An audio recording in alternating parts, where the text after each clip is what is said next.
ಇಲ್ಲ ಧನು, ನಾನು ನಿನ್ನ ಪ್ರೀತಿಸ್ತಿರೋ ವಿಷಯ ಅಪ್ಪಂಗ್ ಗೊತ್ತಾಗಿ ಮದ್ವೆ ಮಾಡಕ್ಕೆ ಅಂತ ಮಾವನ್ ಕರ್ಸಿದ್ದಾರೆ. ಮೇಡಮ್, ನೀವೇ ಸರಿ ಇಲ್ಲ. ನಾನ್ ನಿಮ್ಗೆ ಅವತ್ತೇ ಹೇಳ್ದೆ, ಈ ಪ್ರೀತಿ ಗೀತೆ ಎಲ್ಲ ಏನು ಆಗಲ್ಲ, ನಮ್ಗೂ ನಿಮ್ಗೂ ಎಲ್ಲಿಂದ ಎಲ್ಗೆ ಅಂತ. ನನ್ ಮಾತ್ ಎಲ್ ಕೇಳ್ತೀರಾ? ಪ್ರೀತಿ ಮಾಡೋದೇ ತಪ್ಪು ಅಂತಾರೆ, ಅಂತದ್ರಲ್ಲಿ ನೀವ್ ಈ ಚಪ್ಲಿಯಲ್ಲಿ ಒಂದ್ ಪ್ರೀತಿ ಮಾಡ್ತೀನಿ ಅಂತೀರಾ? ಯಾವ ಅಪ್ಪ ಅಮ್ಮ ತಾನೇ ಸುಮ್ನೆ ಇರ್ತಾರೆ ಹೇಳಿ ಮೇಡಮ್? ನಿಮ್ಮ ಅವ್ವ ಅಪ್ಪ ತೋರ್ಸಿದ ಹುಡ್ಗನ್ ಮದ್ವೆ ಆದ್ರೆ ರೇಷ್ಮೆ ಸೀರೆ, ಚಿನ್ನದ ಚೈನು, ಬೆಳ್ಳಿ ತಟ್ಟೆಲ್ ಊಟ, ಆ ಸುಪ್ಪತ್ಗೆ ನಿದ್ದೆ, ನೀವ್ ರಾಣಿ ತರ ಇರ್ತೀರಾ ಮೇಡಮ್.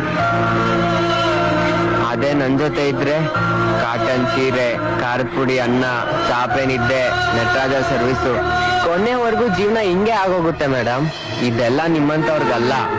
ನಿಮ್ ಜೊತೆ ನಾನ್ ಎಷ್ಟ್ ಚೆನ್ನಾಗಿರ್ತೀನಿ ಅನ್ನೋದಕ್ಕಿನ್ನ ನನ್ ಜೊತೆ ನೀವಿದ್ರೆ ನಾನ್ ನಿಮ್ಮನ್ನ ಎಷ್ಟ್ ಚೆನ್ನಾಗಿ ನೋಡ್ಕೋತೀನಿ ಅನ್ನೋದೇ ಮುಖ್ಯ ಮೇಡಮ್. ಅದಕ್ಕೆಲ್ಲ ಯೋಗ್ಯತೆ ಬೇಕು. ನಂಗೆ ಯಾವ ಯೋಗ್ಯತೆನೂ ಇಲ್ದೆ ನಾನೇನ್ ಮಾಡ್ಲಿ ಹೇಳಿ?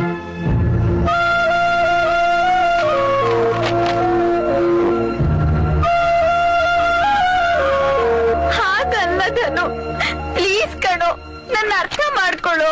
ಸುಮ್ನೆ ಮನೆಗೆ ಹೋಗಿ ಮೇಡಮ್.